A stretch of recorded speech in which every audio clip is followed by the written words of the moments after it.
안녕하세요. 자, 이번 시간에는 우리가 모자, 멸자, 모자, 멸자에 대해서 강의를 하겠습니다. 어머니의 사랑이, 그죠? 자식을 망하게 한다. 그러니까 어머니의 사랑이, 그러니까 어머니의 지나친 그 사랑이 있죠? 어머니는 자식을 사랑하지 않습니까? 우리가 어머니 없으면 어떻게 살아요, 그죠? 우리가 어머니가 진자리, 마른 자리, 그렇게 해서 살려낸 거죠. 그 사랑이 너무 지나쳐서 그 자식을 오히려 망하게 한다. 이것이 모자 멸자 사주가 되겠습니다. 여기 보시면은 개해년의 개월의 갑자일의 정묘시가 되겠습니다. 여기서는 정화, 이 정화가 용신이 되는 거죠. 이렇게 용신이 됩니다. 그러니까 이건 목생화 상관이죠. 상관이 용신이라는 거죠. 자, 상관의 성향은 원래 여러분 어때요? 상관의 성향이라는 것은 상관은 정관을 치는 거죠. 그래서 정관을 갖다 극자하지 않습니까? 그래서 남자는 상관운에 거의 직장을 때려친다. 이렇게 보면 이게 정설입니다. 자, 남자는 상관운이 들어오면 사표를 주머니에 넣어 갖고 다니는 겁니다. 언제든지 때려치려고 말이죠. 여자는 상관운이 들어오면은 남편이 꼴보기 싫어지는 거예요. 그래서 대부분 여자는요, 상관운에 남편하고 아무것도 아닌 일로 말다툼을 하게 됩니다. 그래서 그게 단초가 돼서, 그게 상관이라고 하는 건 말이죠. 그것이 잘못돼서 그게 단초가 돼서 아무것도 아닌 이유로 이혼을 하게 되는 겁니다. 그래서 상관운에는 여자는요, 말 조심, 행동 조심을 해야 되는 겁니다. 남자는요, 상관은 어떻다고요? 정관을 때리기 때문에 자기 직장, 그죠? 자기 입장을 갖다가 꼴보기 싫어진 거 발로 차버리는 거죠. 그래서 내가 여기 아니면 밥 먹을 데 없냐? 이런 생각이 드는 겁니다. 그래서 상관의 지적질이 정말 싫어서, 그래서 상관운에 남자는 거의 때려친다.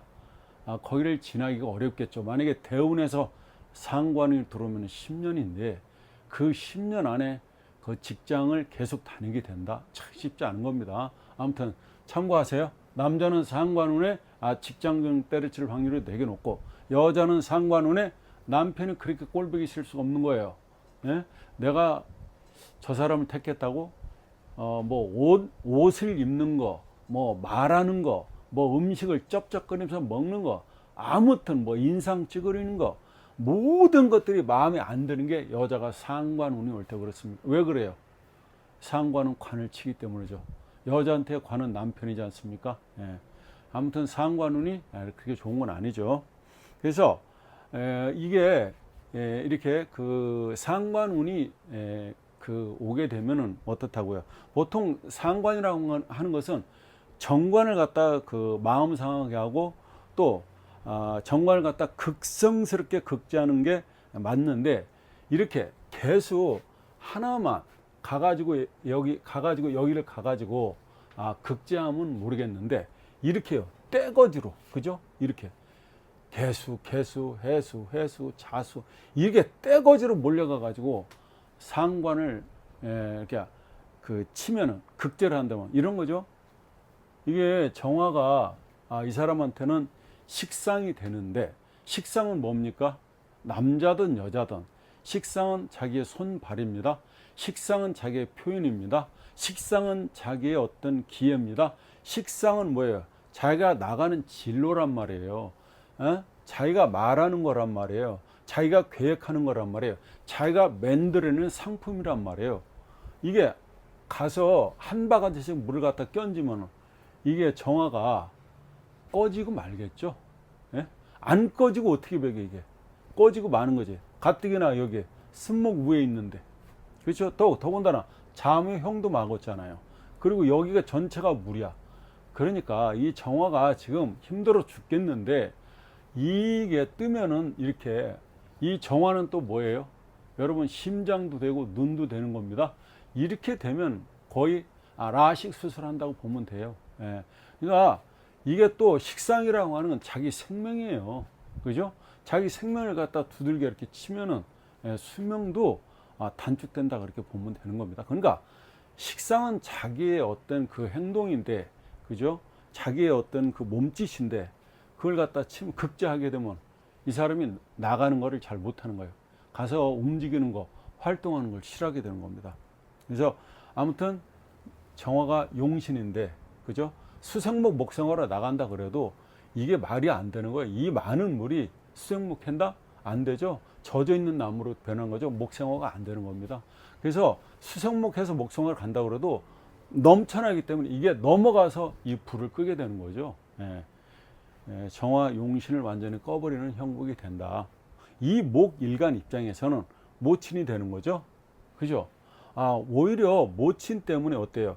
이게 수다 목보가 되는 거죠. 그 다음에 또 수국화도 되는 거죠. 그렇죠?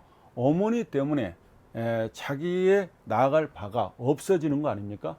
그죠? 꺼져 버리니까. 그러니까 이런 경우에는 제가 그랬잖아요.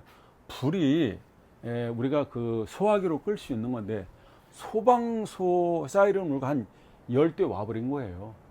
과도하게 왔다. 그래서 이 나무도 수생목, 목부가 돼가지고 표류하고 있는 거죠. 표류. 떠다니는 목이 됐다 이 말이죠. 그래서 이렇게 되면 고서에서 뭐라고 하면 인수가 많이 만날 때 상관이 상진된다. 그래서 이 상관, 이게 상진된다는 거, 상진된다, 상진. 완전히 기진맥진된다 이런 뜻입니다. 다시 말해서 인수가 용신인 상관을 갖다가 기진맥진하게 만들어 버린다 이런 겁니다. 한마디로 많은 인수가 간목의 용신인 상관을 갖다가 그러니까 식상이죠. 식상인 그 진로를 갖다가 꺼버린다는 거죠. 어머니의 지나친 사랑, 이게 어머니의 지나친 사랑이죠. 이 어머니의 지나친 사랑이 이 간목을 어떻게 한다고요? 오히려 썩게 만드는 거죠. 그렇죠? 어머니의 지나친 사랑이 수생목 하는 이 어머니의 지나친 사랑이 오히려 목을 갖다가 그 도와주는 게 아니라 자식을 갖다가 망치는 형국이 된다. 또 이 목 입장에서는요, 목을 가운데 놓고 이렇게 이래 5명의 어머니가 있는 거죠. 5명의 어머니가 내가 너를 낳았다고 그렇게 주장하는 형국 아니에요? 그죠? 내가 네 어머니다. 내가 네 어머니다. 내가 네 어머니다. 내가 네 어머니다. 내가 네 어머니다. 이렇게 얘기하는 겁니까? 그럼 간목은 누구를 어머니라고 불러야 될지, 어떤 어머니한테 장단을 맞춰야 될지를 모르는 겁니다. 이게 바로 뭐예요? 모자, 멸자라는 얘기입니다. 이런 자식을 갖고 있는 그 어머니, 이런 자식이, 만약에 내 자식이 이런 사주를 갖고 있다, 그러면 어떻게 하라고요? 이거 어떻게 해야 되는 겁니까, 여러분?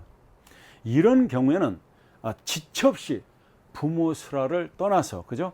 자립하고 독립해라. 인정사정 없이 매몰차고 냉정하게, 냉혹하게 해서라도 당장 그 집을 나가게 해라. 그게 서운하고, 그죠? 좀 내 눈에서 피눈물 나지만은 내 자식을 위해서, 그죠? 내 자식을 위해서 내 품에서, 내 집에서 어떻게 하라고요? 내보내야만 그 자식이, 이 내 자식이 나중에 그나마 밥이라도 먹고 살고, 그리고 사람 노릇을 하게 된다는 겁니다. 그러니까 어떤 사주든 상관없어요. 이렇게 다자 있죠. 다자 이렇게 어떤 사주라도 그 많은 그 자가, 그 글자가 어떻게 돼요? 이게 병이 되는 거죠. 병이 되기 때문에 이 사주는 인수가 많아 가지고 병이 된 거 아닙니까? 그래서 부모와 같이 살면 병이 더 깊어지는 겁니다.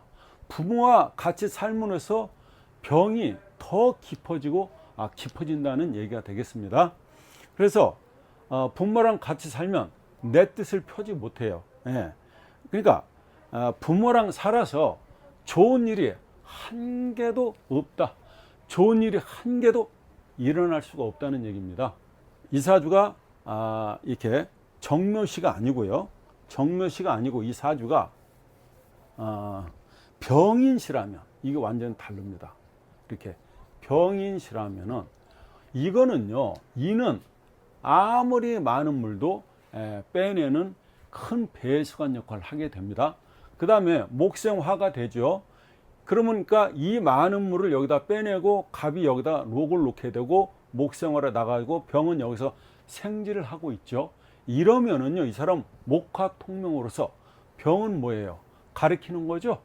그렇잖아요. 그러니까 적어도 최소한 고등학교 이상은 가리키는 거예요. 이게 이 묘를 놓게 되면, 을이나 이 묘를 놓으면 이거는 뭐예요? 고등학생 미만, 유치원생, 초등학교, 중학교를 가리키게 되고, 이렇게 인을 놓게 되면은요, 적어도 최소한 고등학교, 대학생을 가리키게 되는 명이 된다는 겁니다. 그래서 어떻다고요?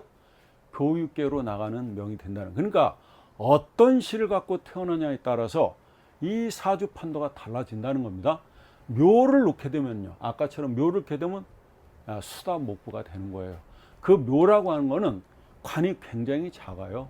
이 많은 물들을 갖다가 품어내지를 못한다, 배출하지를 못한다는 거. 하지만 인목은 뭐예요? 이런 말이 있습니다. 수탕기호다. 수가 많으면 뭐예요? 호랑이 등을 타라고 그랬지 않습니까? 그래서 거기에 해당된다. 그래서 병인시라면은 이 사주가 기가 막힌 사주가 된다, 이렇게 된 겁니다. 하나의 예를 더 들어보겠습니다. 이 봐요. 이것도 경인의 자의 해, 이렇게 다 금생수 이렇게 수성모라고 있죠. 자, 이 사람도 인수격이죠. 우리가 그 격을 잡을 때 월지에서 투출된 나간 그 오행이 격이 된다고 했는데, 이게 좌우명의는 바로 월지에서 바로 잡죠. 아실 거예요. 아시리라고 믿습니다. 굳게 믿습니다. 그래서 수성목 되기 때문에 이 사람도 정인격이 되는 겁니다. 그런데 이게 바로 역시 이 우액과랑 별반 다를 게 없죠. 모자 멸자가 되는 겁니다. 그죠? 보이죠? 신자해로서, 그죠? 지지의 수밖에 없지 않습니까? 그래서 이것도 모자 멸자가 된다. 그래서 인수가 너무 많아서 이 간목이 어떻습니까? 자식을 망치고 있다. 그죠? 수생목으로서. 그래서 어머니의 사랑이 많으면은 자식이 넘어졌을 때 일어나지 않습니다. 엄마가 가서 일으키잖아요. 그러면 그 자식은 스스로 일어나지를 못하는 거예요. 일어날 때까지 일어나라고 해야 되는 게 어머니의 사랑이다. 가서 이렇게만 세워주는 게 어머니 노릇이 아니라는 겁니다. 물론 못 일어날 땐 가서 이렇게 줘야지, 안 그래요? 예. 자, 이렇게 되면 역시 수다 목표가 되는 거죠. 목표. 수가 이렇게 그러니까 수다 목표가 된다고요. 이렇게 수다 목표가 된다. 이게 수가 많아서 나무가 어때요? 둥둥 떠내려가고 있는 모습을 하고 있다. 그러면 이렇게 되면요, 수목도 응결이 되죠. 그죠? 수목 응결이 되면 어떻게 돼요? 무화과 나무에 꽃도 열매도 없는 우리 간목이 되는 거죠. 자, 간목을 넣으면요, 보통 사람들이 어떠냐면 장자가 됩니다. 장녀가 된다고요. 자, 우리 간목은 두수장이라고 그랬잖아요. 어디 가서나 1등 아닙니까? 왜? 갑자면 60갑자의 출발이지 않습니까? 이 사람 나서는 데는 1등이겠죠. 자, 장남이라는 것도 알 수 있습니다. 그런데 보여지는 모습은 굉장히 큰 나무로 보여지는데 그 뿌리가 전혀 없죠. 그래서 이런 사람들은요, 어떻게 되냐면은 이런 사주를 갖고 있는 사람들은 전응하나 정신박약이 나타나게 되는 겁니다. 그게 수목응결 사주죠. 수는 많은데 상관이 없죠. 그죠? 이렇게 그러니까 인수는 많은데 여기에 화가 없잖아요. 이 화가. 그러면 이 사람 어때요? 번거충이죠. 자, 배운 건 많은데 써먹지를 못하는 거죠. 화가 없으면은. 이게 표현력이잖아요. 그러니까 자기가 배운 거를 갖다가 써먹어야 되는데 이렇게 무식상이 되잖아요. 이렇게 무식상이라고 그러죠. 그러니까 우리가 무식상이다 그래요. 무식상 사주인데, 이런 사람들은 어떠냐면 정말로 많이 배워가지고 써먹지를 못하는 그런 아쉬움. 박사면 뭐합니까? 석삼은 뭐합니까? 무식상인데 자기가 배운 걸 써먹지를 못하게 된다는 거죠. 그래서 이 사람은 언제 대발한다는 겁니까? 이런 사람들은 화운이 와야 된다는 거죠. 화가 들어있으면 좋은데 화가 없으니까 대운에서 화가 와야 이 사람은 발복이 된다, 이렇게 보시면 되는 겁니다. 그래서 이 사람은, 이런 사람들은 대체로 어떻게 보냐면은 음지남으로 본다 그러면은 늘 그늘 속에서 살게 되고, 그죠? 그 그늘 속에서 살아가는 운명입니다. 이런 사주는 그 북풍한설에 그 떨고 있는 배고픈 팔자를 피할 수가 없게 되는 겁니다. 그죠? 자, 화운이 여러분 언제 오는지 여러분들이 대운을 써놓고 공부하시면 알 것입니다. 네, 감사합니다.